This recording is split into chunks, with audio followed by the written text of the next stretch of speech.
Alright guys, well, today I'm not really having a good day. I get criticized a lot for smoking weed, or using cannabis. I wouldn't even say smoking weed because I don't like weed. I do use it medicinally, and for those of you out there that are mature enough to understand that, there are medicinal and therapeutic benefits to it. Obviously, you guys have heard most of my life story so far.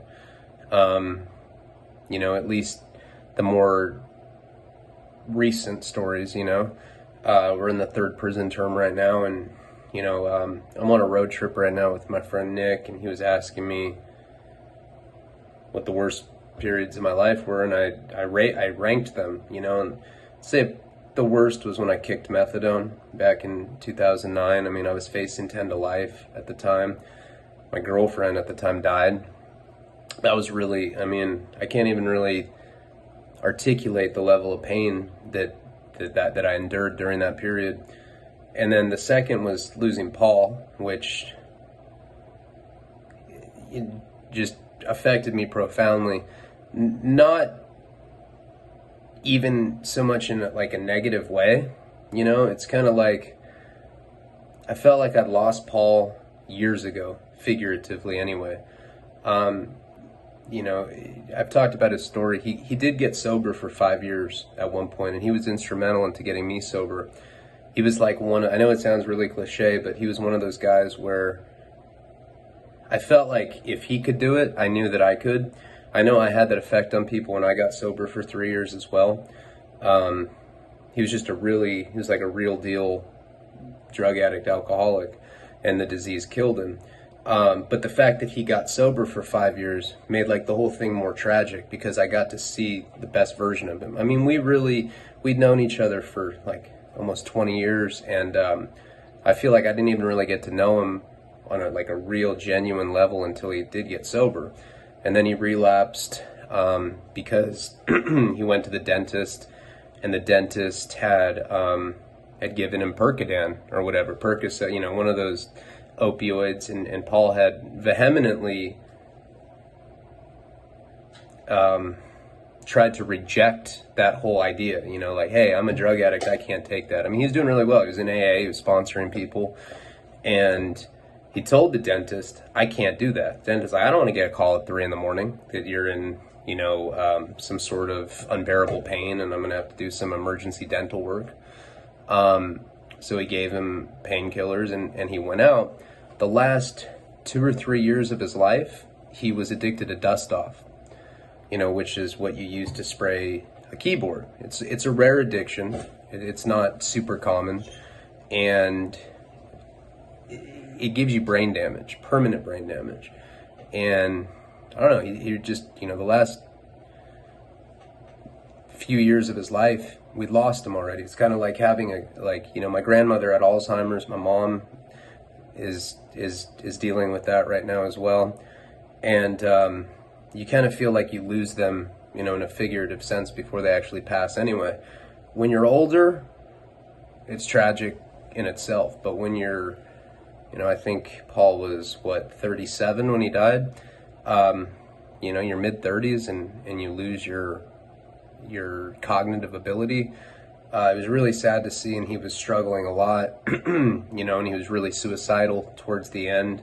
I had to console him all the time because he was so saddened by the fact that he felt like he was a burden on his widow and on his friends and family, just because he just wasn't the same Paul. Losing him was like the second most painful thing, and then the third was this last prison term, which I'm about to get into. But this, I already had mental health issues before prison, obviously, I'm fucking crazy, and I can admit that, and I know that I am.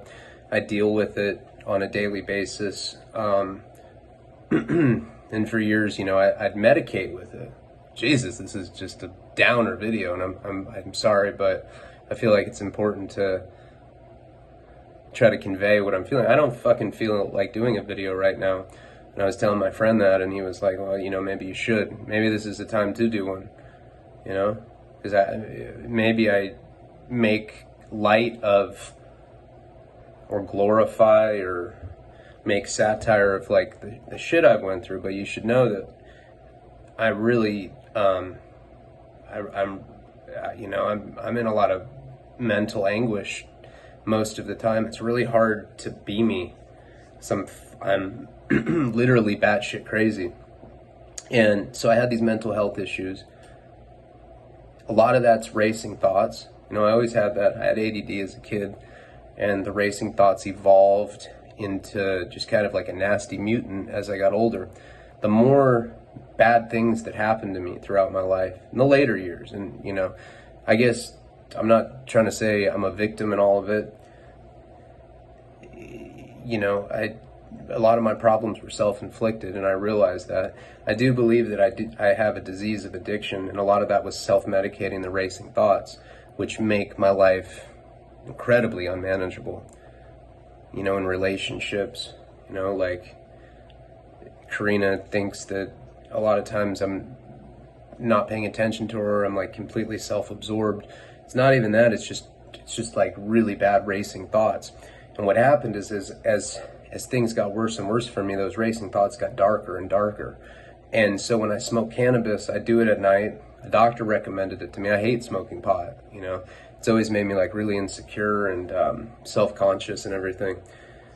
But a doctor kind of explained the science behind it, that for PTSD, which is what I clearly have from all the shit I've been through in prison, and then some outside stuff outside of prison too, but primarily prison affected me with the PTSD stuff.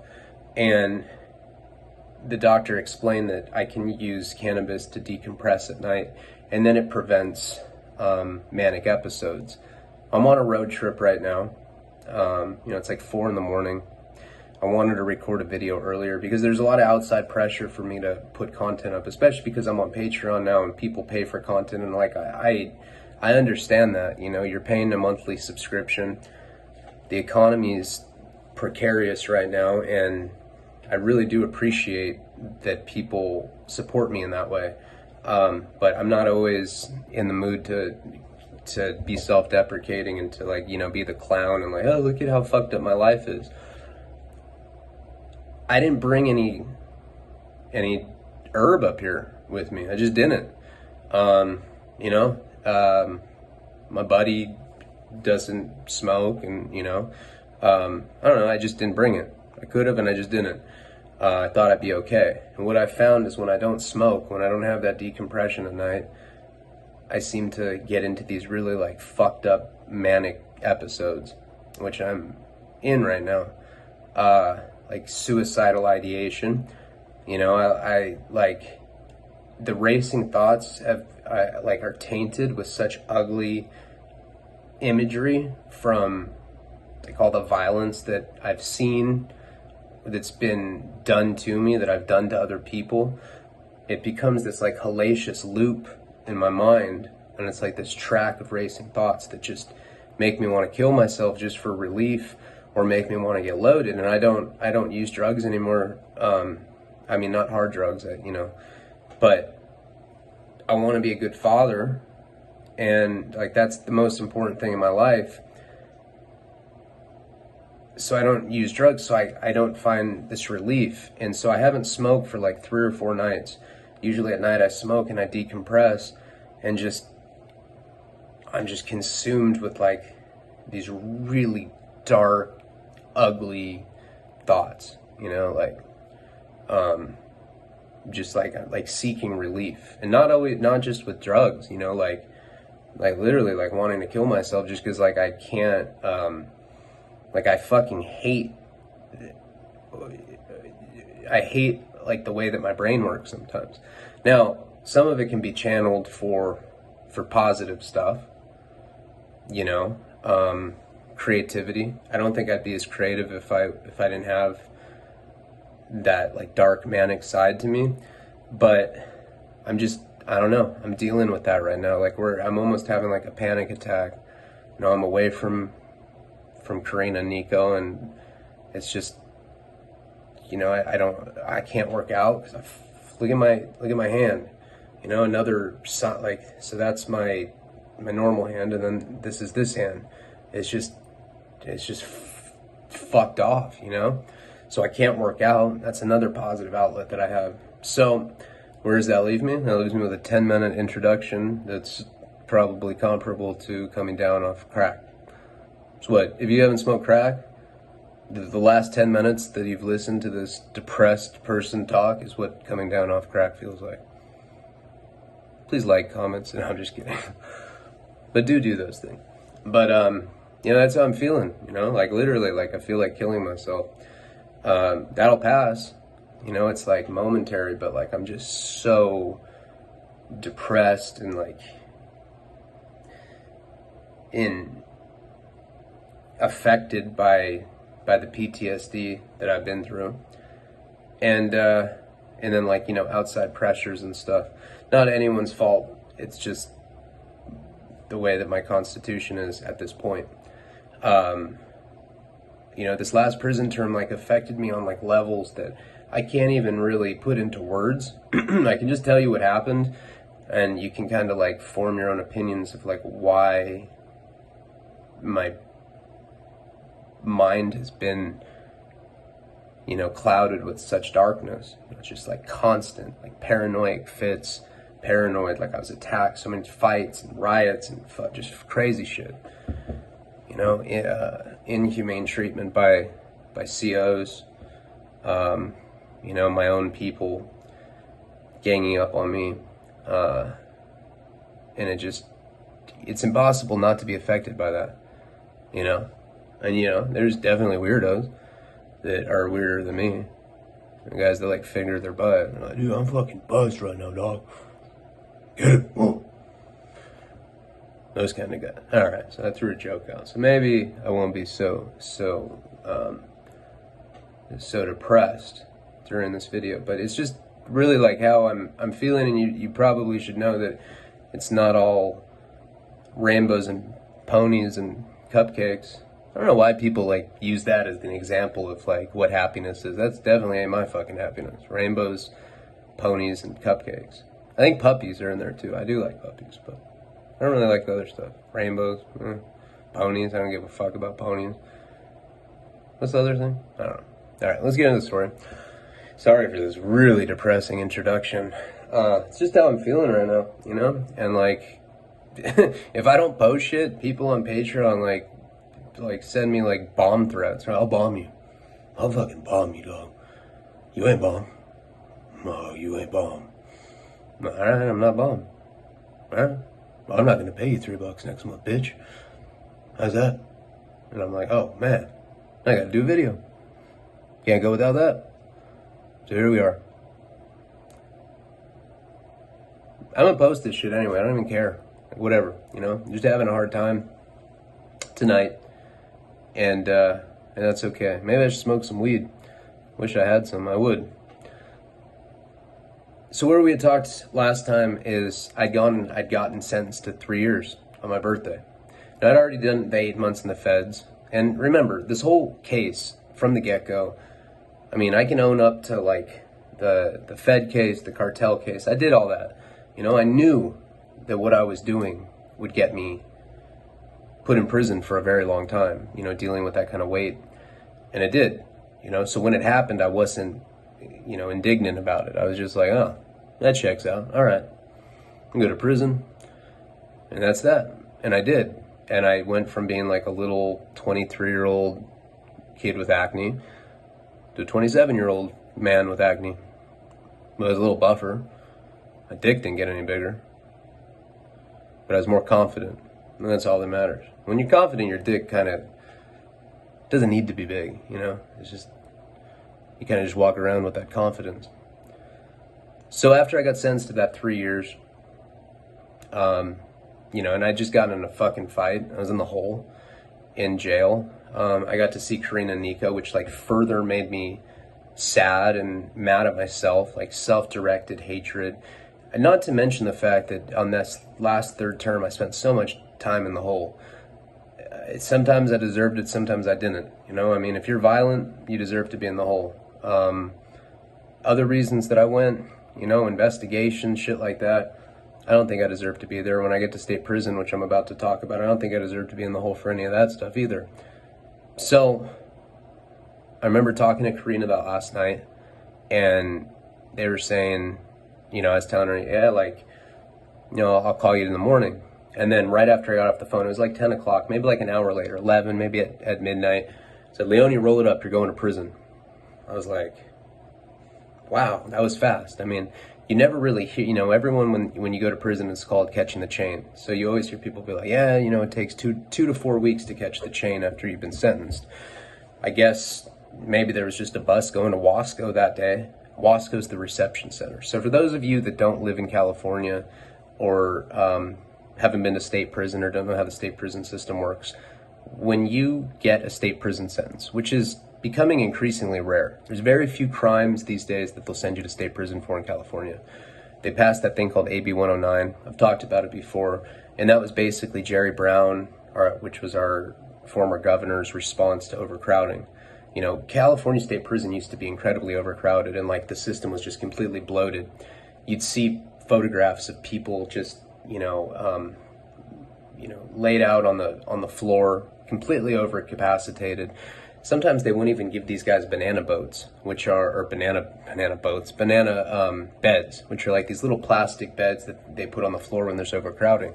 I mean, you'd see pictures of the state system during that time where people were sleeping on the floor without any sort of banana frame or anything. There was no plastic bed area to sleep in. You're just seeing guys sleeping on the floor with blankets. And what happened is Jerry Brown came in, he's like, what the fuck are you guys doing? You know, even a politician who pretends to care but generally doesn't saw that this was inhumane, and they started passing laws to try to decrease the crowding in the jails. And what they did is they made AB 109, and they passed some proposition where it made simple possessions of drugs a misdemeanor. You know, and a misdemeanor you don't go to prison for. Misdemeanor is punishable by under a year in prison. So you do jail time for it. Back in the day, in California, if you got a simple possession for like heroin or crack or coke, meth, any narcotic, even hash, you go to state prison for it. You know, people are going to state prison for getting caught with a gram of heroin, which is absurd, you know. So once they passed that law, they started having people do prison sentence. So like say you get caught selling drugs, instead of going to state prison, you're going to go to a county jail. So now county jail started getting overcrowded, and then the so-called prison crowds that would normally be in state prisons started being in county jails. So the violence rate in county jails increased exponentially after they passed that law. And state prisons got more violent as well, because state prisons were reserved for essentially just violent or sex offenders. Pimping and pandering is not considered a sex crime. You don't have to register for it. You know, it's a commerce crime, but for whatever reason, it's a crime that they make you go to prison for. You know, it's not a violent crime. It's not a sex crime. And there's other crimes that, that you can go to state prison for, but generally, like I said, it's violence and it's sex crimes. And he said it was mandatory state prison time. When I first got arrested, the detectives told me that. They're like, well, there's just 3 years mandatory state prison time. Of course, I didn't believe that. You know, cops are always going to try to incentivize you to go out like a bitch. Like, dude, here's some scissors. Cut your cock off and just tell on good dudes that you grew up with. You're like guys that I played t-ball with? They're like, exactly guys that you played t-ball with. Tell me what you know about them. And you're like, well, I know this guy Brian, he sells cocaine. Well, let's set that motherfucker up. Let's go destroy his life. Well, he just had a daughter. It's even better. Let's fuck his life up. And a lot of guys do that. You know, like I said, when I got transferred back to state custody from the feds, I was with 2 narcotics detectives. They drove me, and they didn't talk to me for most of the time, but then eventually I was like, hey man, can I ask you guys some cop questions? They were like, I was like, how many people snitch? I said like 95%, which I believe. You know, I know a lot of people that have gotten busted. They never see any prison time, you know? Why do I always go to state prison, you know? I've never snitched, I went to federal and then state. But you see a lot of people get busted for pretty serious stuff and they don't go. And I truly believe that. I'd always heard horror stories about state prison, especially the climate that I was going to. First of all, now they were mixing protective custody and general population. Protective custody is like bad people, you know, snitches, people that rolled it up over debts, child molesters, rapists, people that do dirtbag crimes like child endangerment, child abuse, stuff like that. And also gang dropouts. And a lot of times people will drop out of gangs. You know, when you're in a gang, so it's so ridiculous. You're supposed to be in that gang for life, you know? Blood in, blood out, you know? I don't even know if that applies right there. I just felt like saying it. It was a pretty good movie. But once you get in a gang, it's like a life commitment.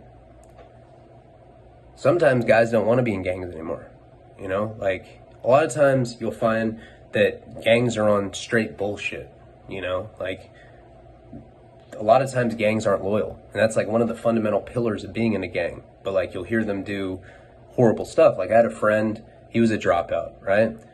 And what had happened to him, he was in this gang up in Fresno. He was a Fresneck. It was the white gang up in Fresno. And he had gone to jail, and he had just had a kid with this girl.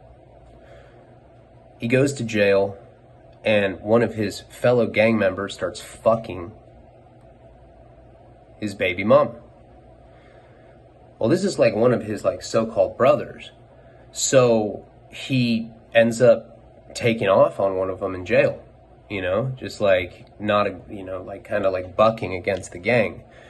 And they end up jumping him a number of times, you know, like every time he's in jail, pretty much, he doesn't want to be associated with them. He basically just dropped out of the gang, but he didn't PC up. You know, he stayed in general population, but he refused to like claim that or be part of what they were doing.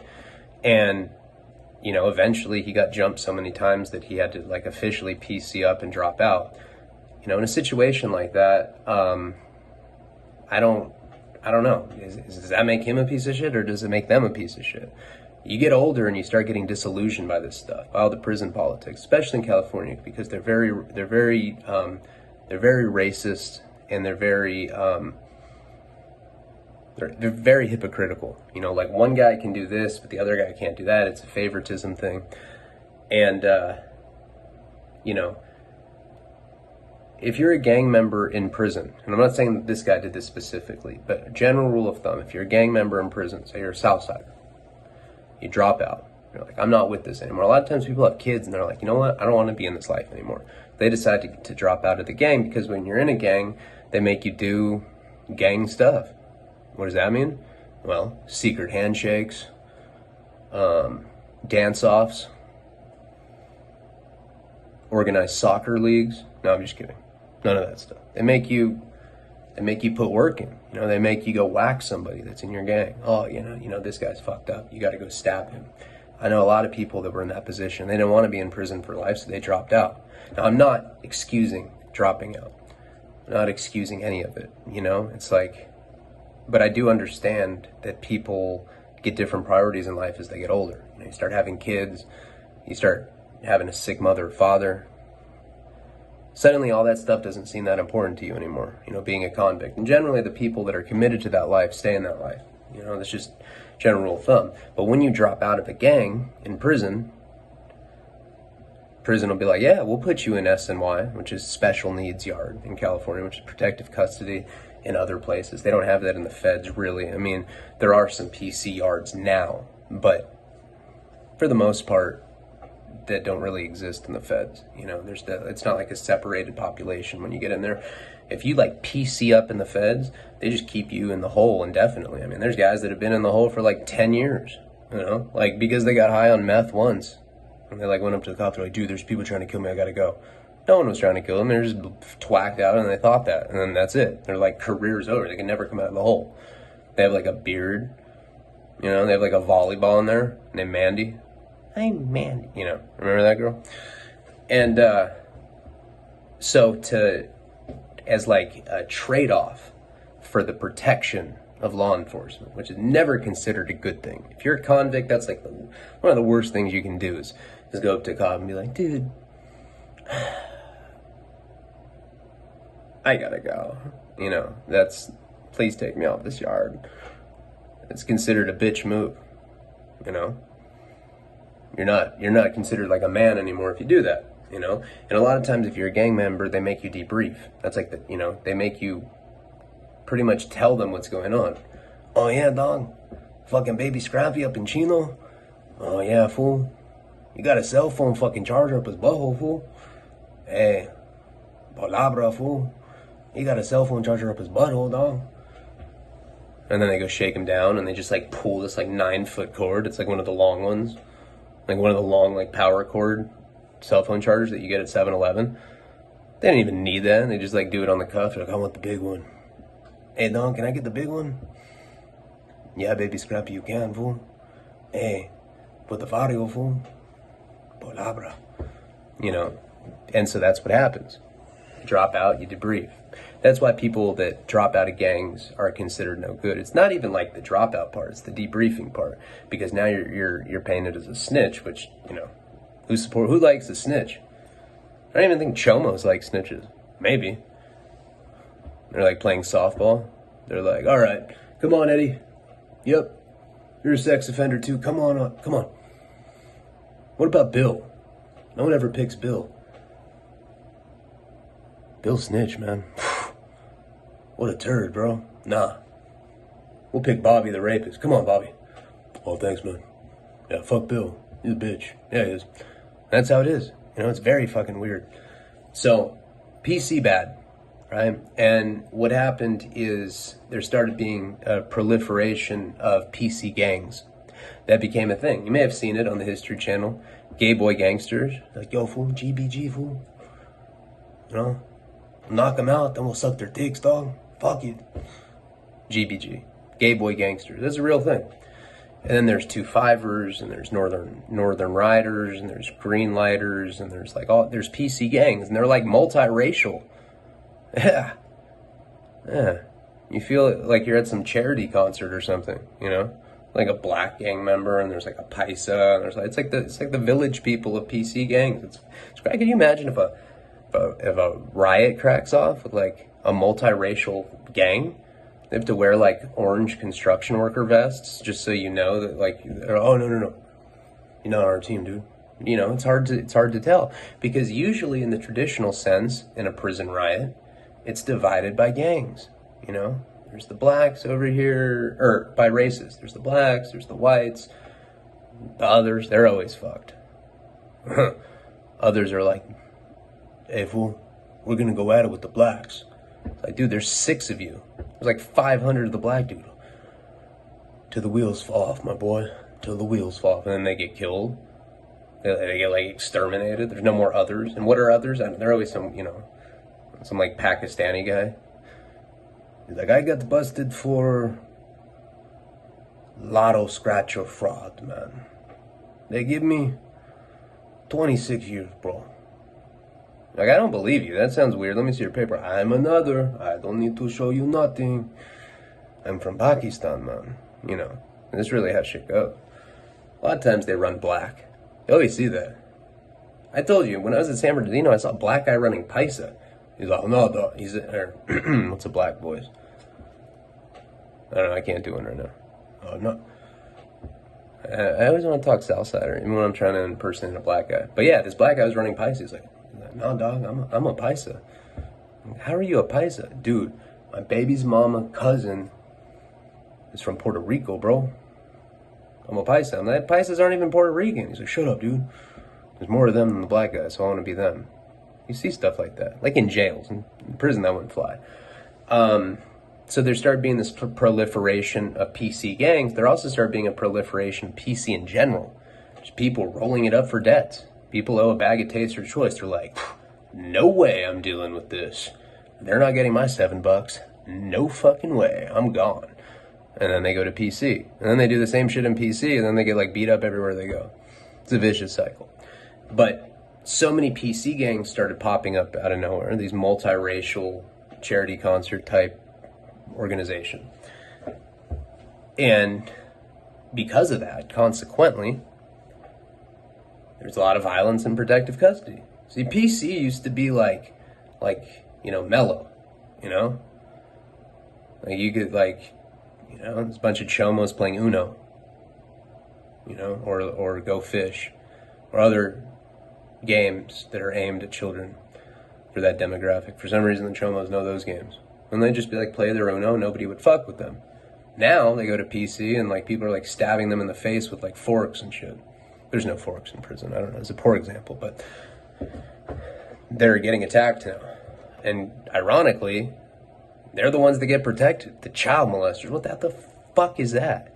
So you're telling me that a drug addict, who, by the way, American Medical Association classifies drug addicts as people that suffer from a disease, right?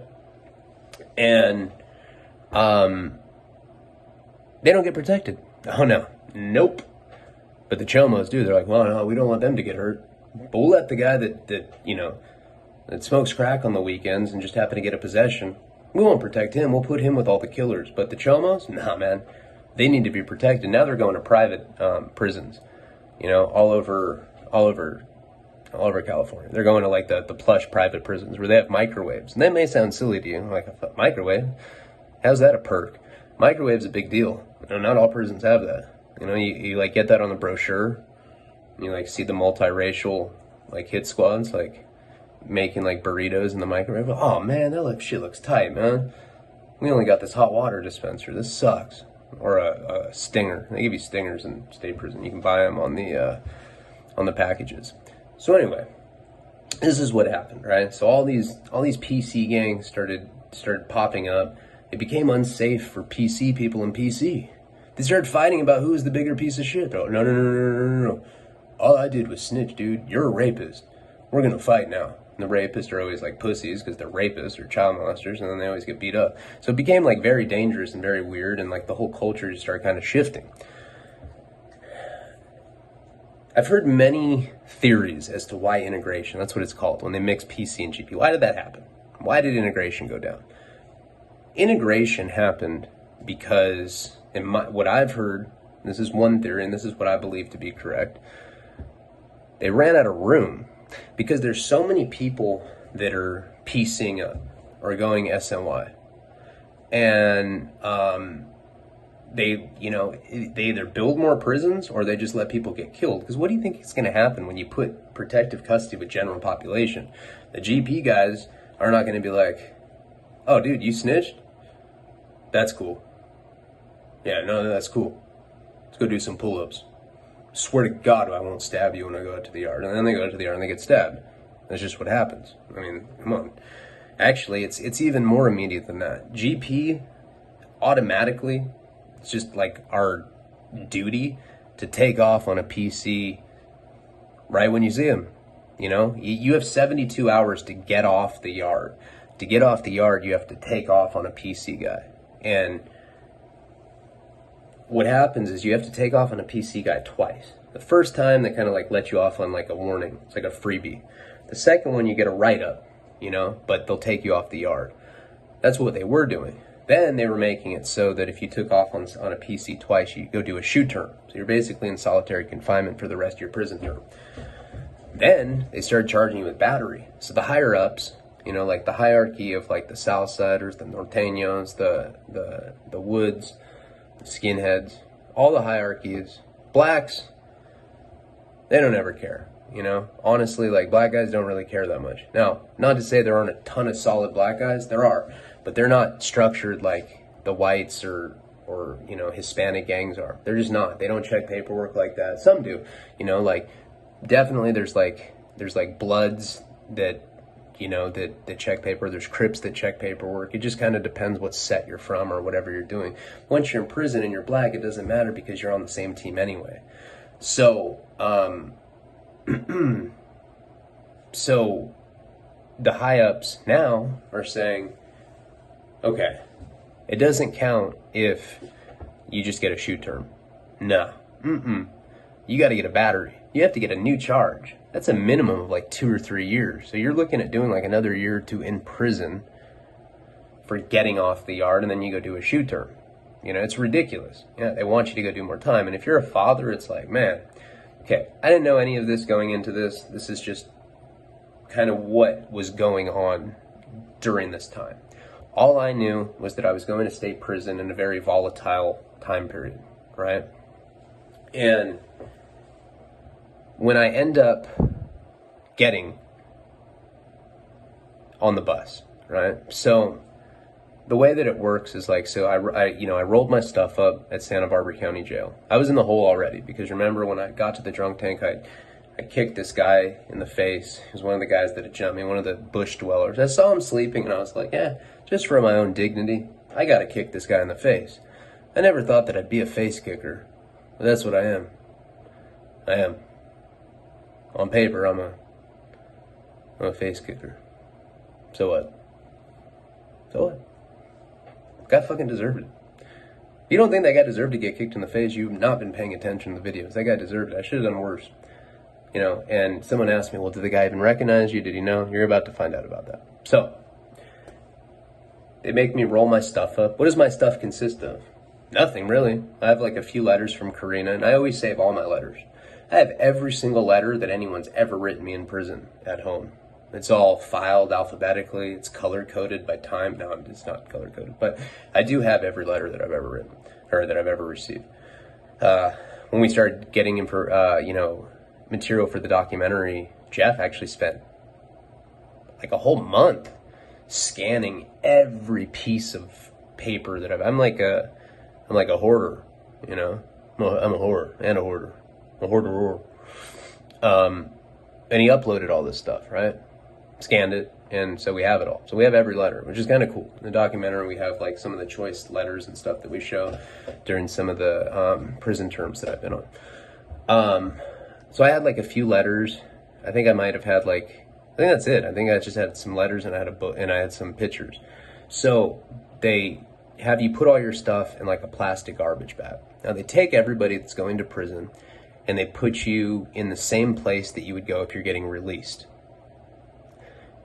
They bring you in this little room. It looks like like a fish tank or something. You know, there's like glass, and then there's this little metallic kind of like slot thing that opens, and you take off all your clothes. Yeah, you're naked. Yeah. So what? You can always tell people that haven't been to prison, because the guys that haven't been to prison, they'll cover their wieners. Guys that have been to prison will literally like play with their wieners. Well, making eye contact with the guys that have, and they're like, hey man, you ever done time? And the guys that haven't been like, no.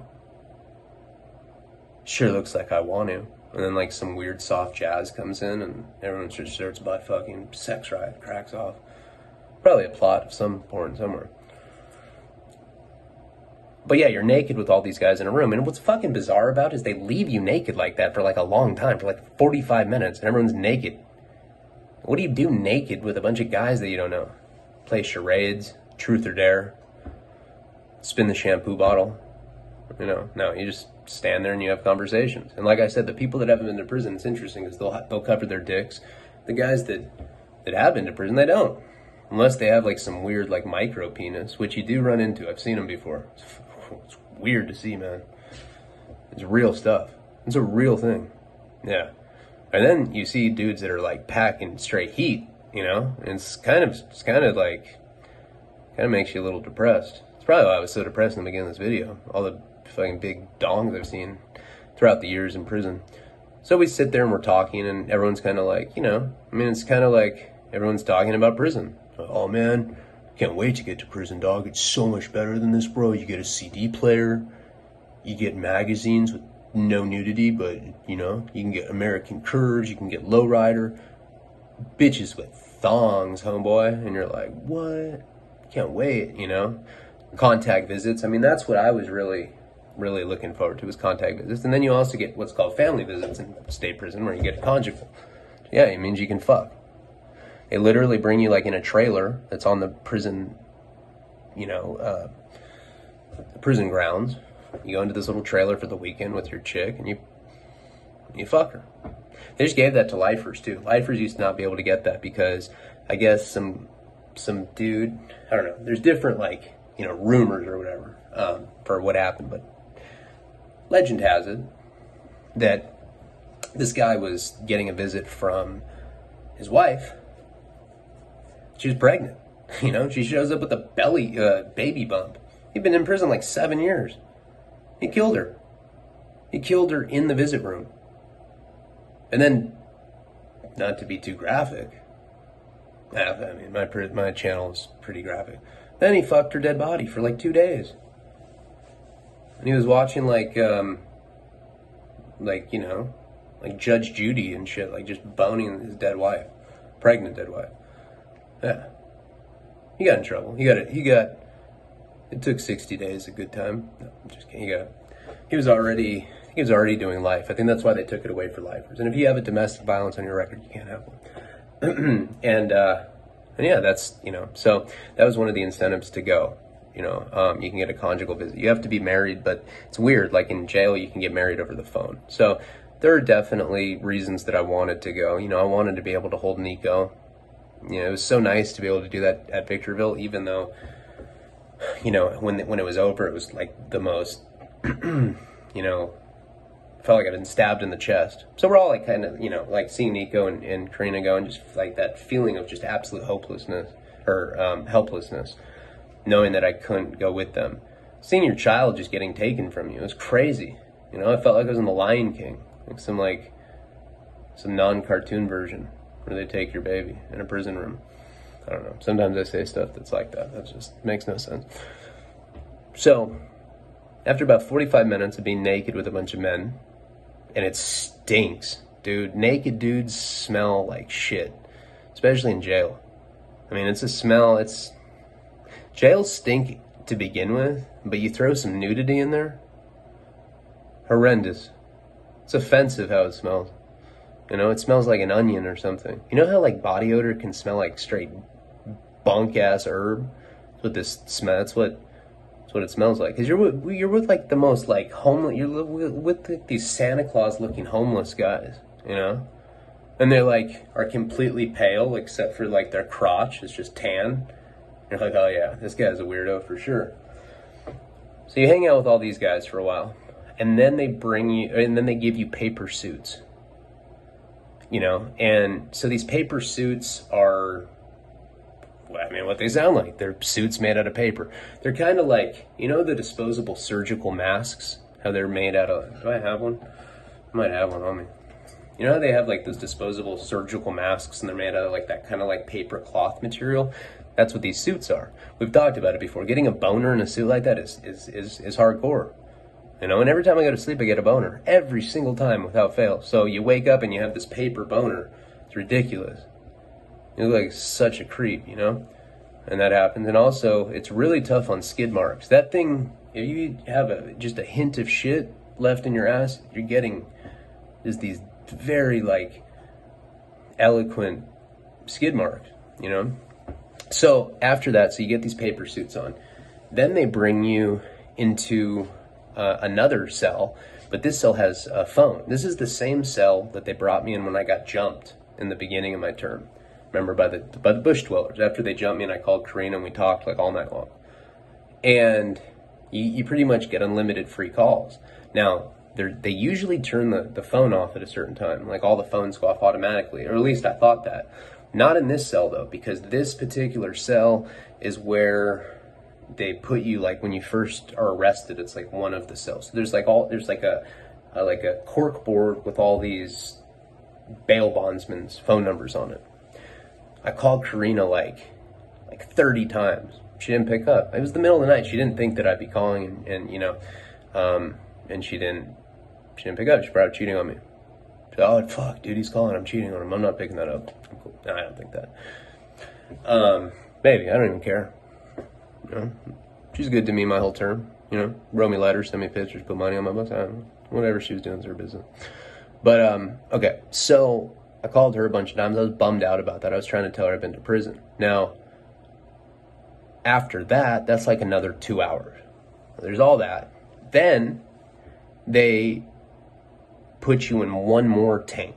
So this goes on for like fucking hours and hours and hours. And finally, that chain that everybody has talked up so much that you're about to catch, it's like you're catching some disease. Like, hey, fool, I hope we don't catch the chain, man. But it's not an STD, and they're talking about a ride to prison. So you get on this chain. It's a literal chain, you know, where like they cuff you, they shackle you, and you're on a chain with a bunch of guys. You're with like the Santa Claus homeless guys. Hey, what up, dude? Like, you feel like you really know these guys because you were just naked with them for a long time. You kind of know where everyone stands. You know, think about that for a second. How often are you hanging out with a bunch of dudes? You know how big everyone's dick is. Pretty weird and uncommon, but it's just how it is, you know? So you kind of know when people are faking the funk, you know? Like, people are like all cocky and shit. Yeah, man. When I'm out there, I pull nothing but dime-ass bitches. And you're like, there's no way that's true, dude. Your balls are bigger than your cock. There's no way that that's true. That's kind of interesting. So anyway, so then you're on this chain, and they put you on the bus. Now, what's interesting is in federal prison, you're allowed to talk on the bus, which can be good and bad. I mean, it depends on who you're sitting next to. I've sat next to some weird-ass dudes on federal buses, you know? State prison, you're not allowed to talk at all. You just have to, like, they put you in these individual cages. Like, sometimes you'll see them on the freeway, you know? And it'll say, like, LA Sheriff Department on it. This was Santa Barbara, but it still said that on there for some reason.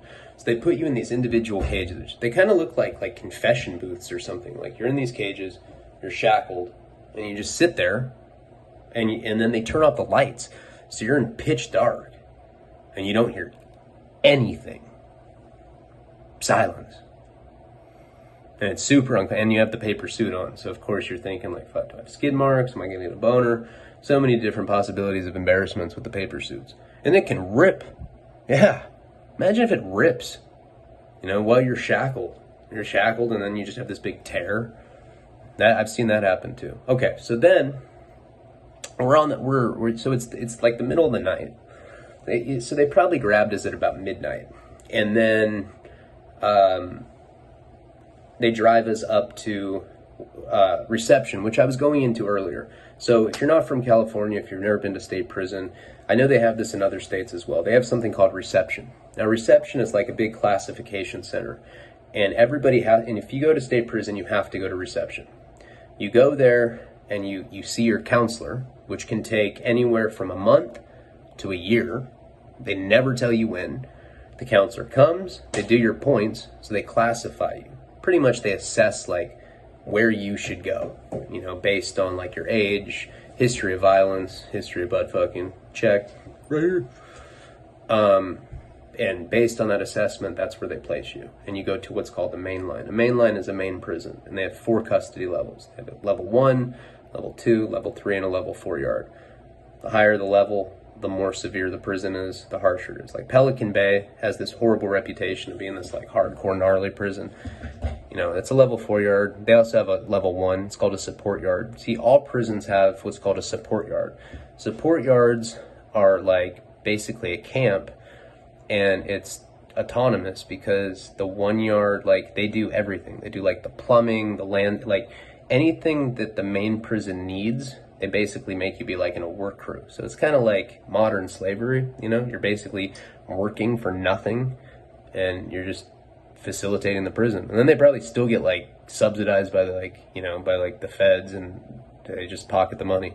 That's why you always see wardens like wearing like the freshest like alligator skin like boots, and like, you know, they're always like super like overweight, and they have like these like red like pilot like ties on. They're always chewing gum or doing, you know, dip.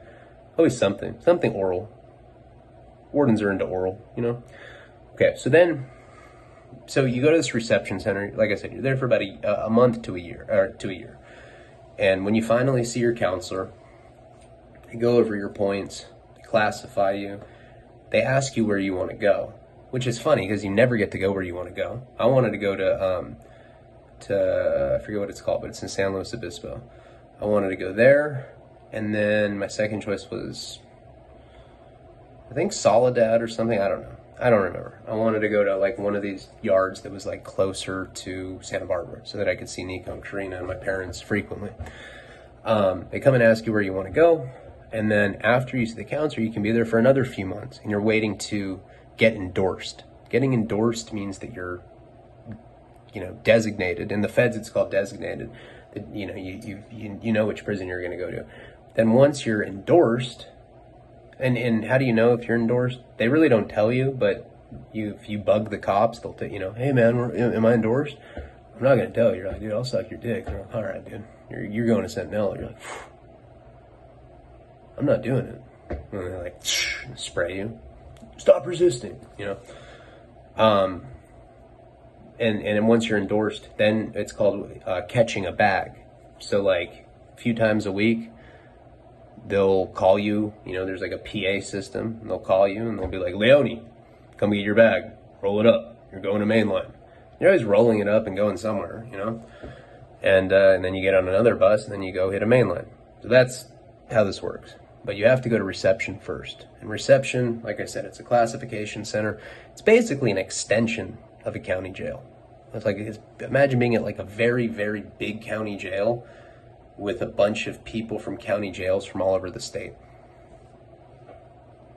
That's where I'm going. So, I've already had the roughest term ever. Jumped, riot, fights, jumped again, smashed off the yard at Victorville for no reason either. I did not deserve that shit. I didn't deserve to get jumped. I never got deserved to get jumped, dude. Like, I'm like a pretty solid dope fiend that runs up debts but pays them. I have good paperwork. I put in work and I do whatever the fuck I'm supposed to do, and I'm pretty respectful to people, and generous and loyal, and like I have a lot of what I consider good qualities as far as being a convict. But whatever. Sometimes it doesn't always work like that. You get the short end of the stick. So we get to Wasco. I'd never been there before, and right when we get there, they put you in a drunk tank. Another tank. You're always in these tanks. They put me in this tank, and I'm with a bunch of people, and I'm tired. Everybody's tired. You're always tired on travel days.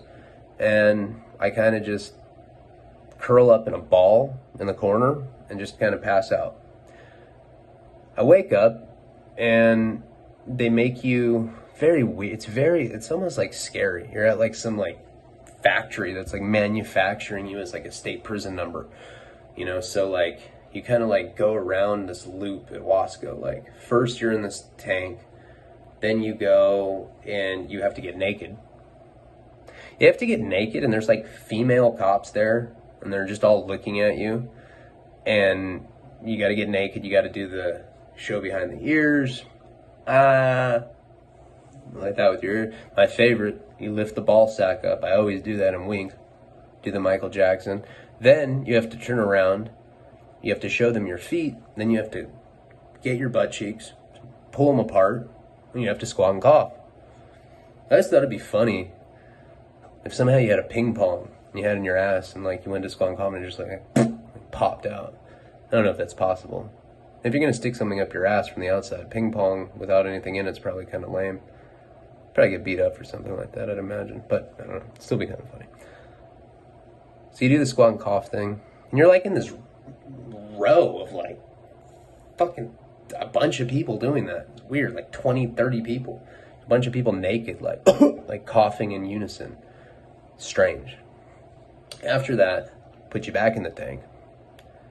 And, I'm just sitting there, and I'm kind of like, people are having their own conversations and not really paying attention to what they're saying. That's going on.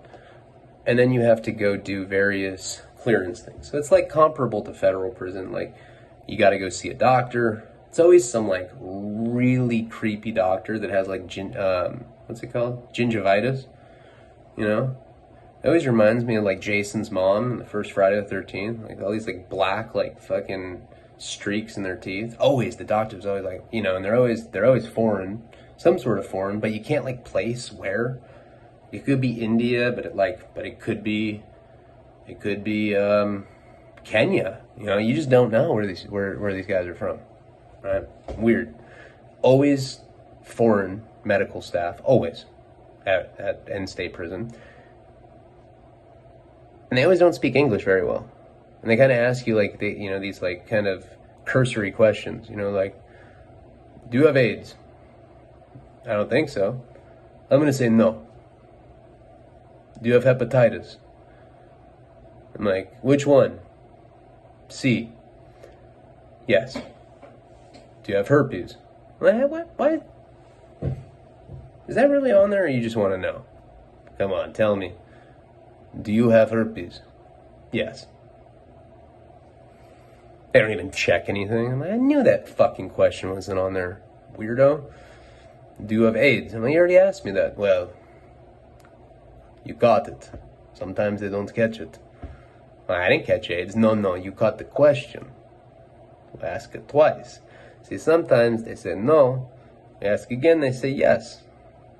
Well, then I'm like, well, then how do you know which one's true? And then they don't answer. When you make sense to these people, they just pretend like they don't speak English again. I don't know. Keep asking more questions, you get cleared for that.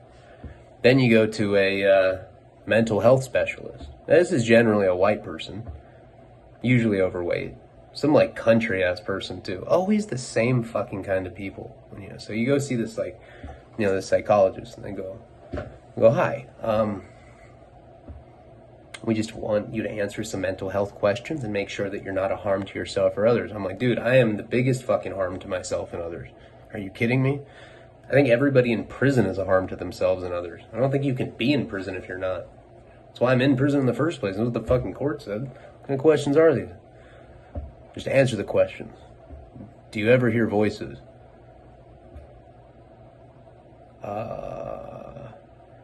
No. Have you ever been diagnosed bipolar?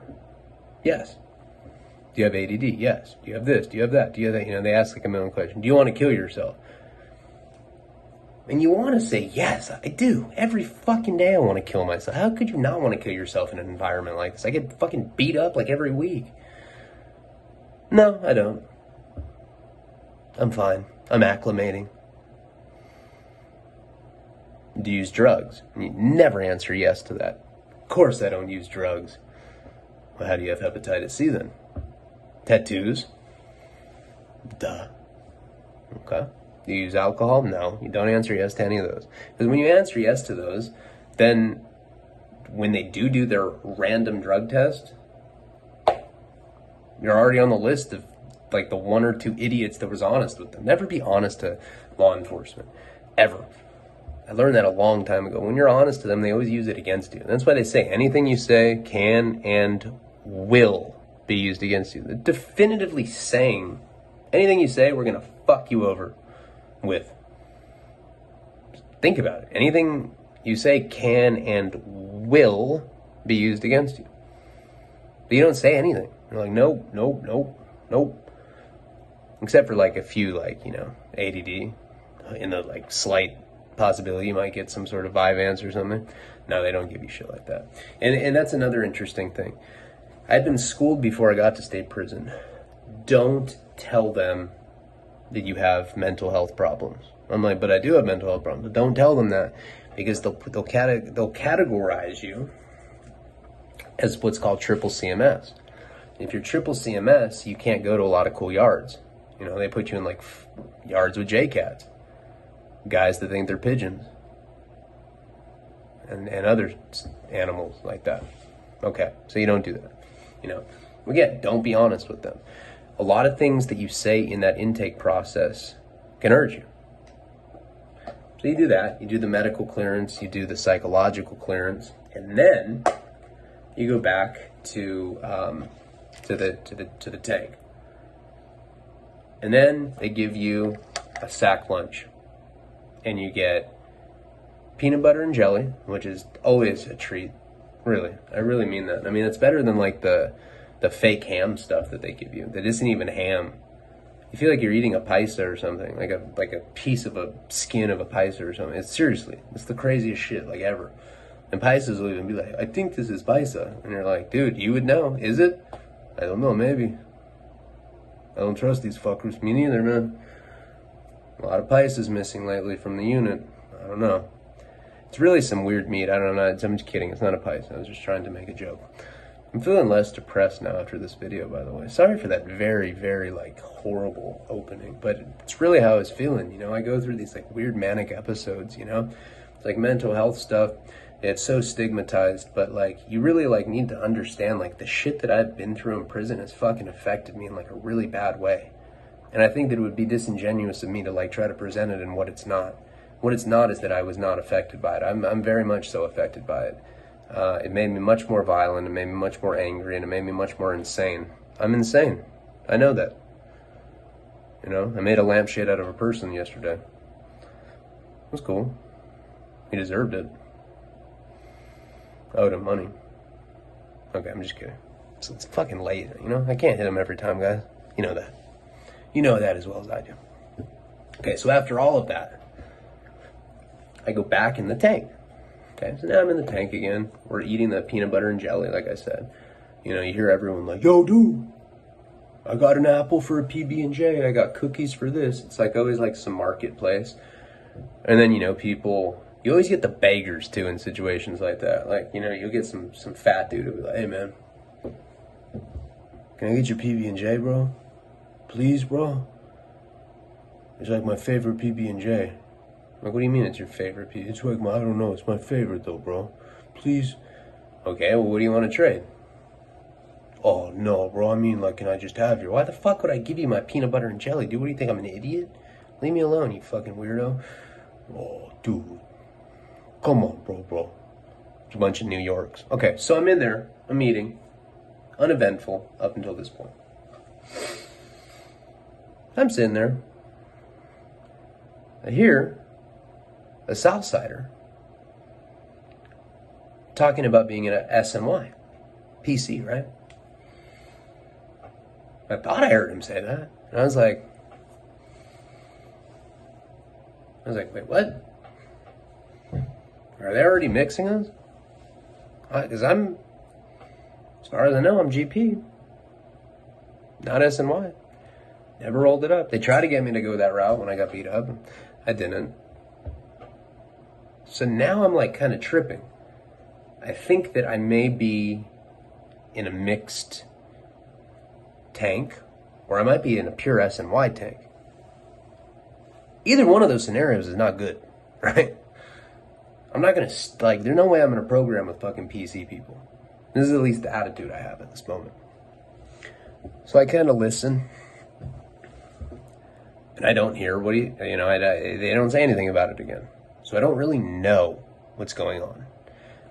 But I could have sworn I heard him say that he was on the other side now, that he was SNY. Southsider, right? So I'm in my head like tripping on it, right? I'm like, nah.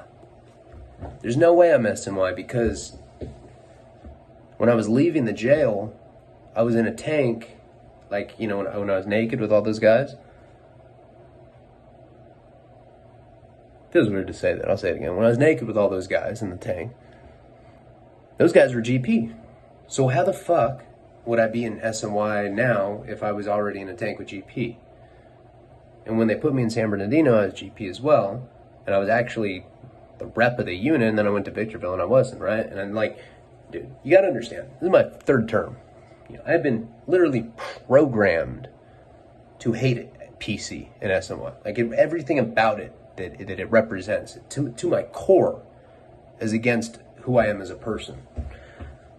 Well, that's not really true. Who I am as a convict. I mean, I don't like snitches. I don't like child molesters. I don't like people that fucking go out sideways on a debt. None of that stuff. That's all piece of shit stuff, if you ask me. I've said many times, though, if I didn't have family that had money my first 2 terms, I would have checked in like that, because what other option would I have? You know, there's a point when you're a drug addict. I don't care who you are. You can say whatever the fuck you want. If you're a real deal drug addict or alcoholic, Consequences mean nothing to you. That's one of the symptoms, and that's one of the worst parts about being an addict. You do not comprehend consequences like a normal person. Normal people play the tape through in their mind. They're like, man, if I chop my finger off right now, I'm not going to have a finger anymore. Right? And, anyway.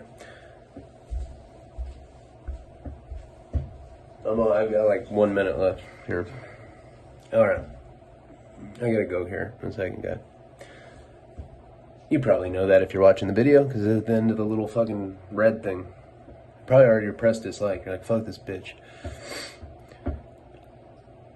So I don't know if I'm in SNY or not. I don't know if it's mixed or not. I don't know what the fuck is going on. What I do know is that I'm sitting in the tank and I'm watching people go up to like there's this like circular like desk thing, right? It's like the cop station, but it's a huge one, like on steroids. Like there's a bunch of different cops, and I see somebody go up and talk to him from a different tank. This guy with glasses. This is some weirdo shit. Guy with glasses. And you hear the cop go, oh, you gotta press the button, man. You gotta press the fucking button. And I'm like watching this guy with glasses. He goes up to this button and he presses it, and you hear wah, wah, wah. And like all the cops are laughing, and the guy with glasses puts his head down, and they usher him to like a tank. And I'm like, the fuck was, I was like, what was that? Why did it make that sound? They're like, oh, that guy just PC'd up, man. I was like, what do you mean? Oh yeah, when you PC up, the cops make you press a button. It goes wah, wah, wah. I was like, damn, that's pretty insensitive. You know? And they're like, yeah, they want to put people like that on blast. I was like, okay. Now this guy talking to me, I'm like, okay, I'm not SNY because that tank is SNY. All right. I don't know when the mixing's going to happen. I just know that it's going to happen, right? Okay, I'm good. So they call my name out eventually. And they're like, Leone, you gotta go up to the cop station thing. I'm like, all right. I go up there, and they're like, what's your date of birth, all that stuff. I'm answering all these questions. And cop comes up to me, and he's like, hey, put your hands behind your back. I was like, okay.